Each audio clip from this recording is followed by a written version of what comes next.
കിടിലൻ പ്രൊമോ വന്നിട്ടുണ്ട്. ആര്യൻ്റെ അണ്ണാക്കിൽ കൊടുക്കുന്നുണ്ട്. കഴിഞ്ഞ ആഴ്ച ലാലേട്ടൻ വന്ന സമയത്ത് ലാലേട്ടനെതിരെ തർക്കുത്തരം പറഞ്ഞതിൻ്റെ നല്ല കിടിലൻ മറുപടി ലാലേട്ടൻ കൊടുക്കുന്നുണ്ട്. എനിക്ക് തിരിച്ചു പറയാൻ അറിയാൻ മേലായിട്ടല്ല, നീ ധൈര്യം കൊണ്ട് എൻ്റെ കൂടെ കളിച്ച് നോക്ക്, ഞാൻ അന്നേരം മറുപടി പറയാമെന്ന് ലാലേട്ടൻ ആര്യൻ്റെ മുഖത്ത് നോക്കി പറയുന്നുണ്ട്.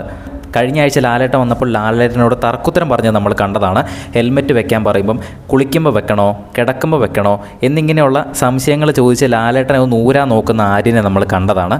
ആ വിഷയം തന്നെ ഇന്ന് ലാലേട്ടൻ സംസാരിച്ചിട്ടുണ്ട്. ലാലേട്ടൻ ആര്യനോട് നല്ല മറുപടിയും പറയുന്നുണ്ട്. മോനെ ആര്യ, എനിക്ക് ബുദ്ധിയുള്ള ആൾ തന്നെയാണ്, എനിക്കിതൊക്കെ കണ്ടു കഴിഞ്ഞാൽ മനസ്സിലാകും. അതുകൊണ്ട് തന്നെയാണ് എന്നെ ഇവിടെ പിടിച്ചിരുത്തിയേക്കണേ. നിങ്ങളുടെയൊക്കെ മുൻപിൽ ഞാനിവിടെ വന്നിരിക്കണമെങ്കിൽ എനിക്കതൊക്കെ മനസ്സിലാകും. കുളിക്കുമ്പോൾ വെക്കണമെന്ന് ആരും ചോദിച്ച കാര്യം പറഞ്ഞപ്പോൾ ആരും പറയുന്നുണ്ട്, ഇല്ല ലാലേട്ടൻ ഞാൻ അങ്ങനെ പറഞ്ഞിട്ടില്ല, കുളിക്കുമ്പോൾ വെക്കണമെന്ന് ഞാൻ ചോദിച്ചിട്ടില്ല എന്ന് പറയുമ്പോൾ ലാലേട്ടൻ തന്നെ പറയുന്നുണ്ട്, നീ പറഞ്ഞു നീ ധൈര്യമായിട്ട് കളിക്കുക, നീ ധൈര്യം ഉണ്ടെങ്കിൽ നീ എൻ്റെ കൂടെ കളിക്കുക, ഞാൻ പറഞ്ഞു കാണിച്ചു തരാമെന്ന് ലാലേട്ടൻ തന്നെ ആര്യൻ്റെ അടുത്ത് പറയുന്നുണ്ട്. ആര്യനെ ഇന്ന് നല്ല വലിച്ചു കീറുന്നുണ്ടെന്നാണ് തോന്നുന്നത്. നമുക്ക് എന്തായാലും എപ്പിസോഡ് കണ്ടു തന്നെ മനസ്സിലാക്കാം. കൂടുതൽ അപ്ഡേറ്റുകളൊക്കെ ആയിട്ട് ചാനൽ സബ്സ്ക്രൈബ് ചെയ്യുക.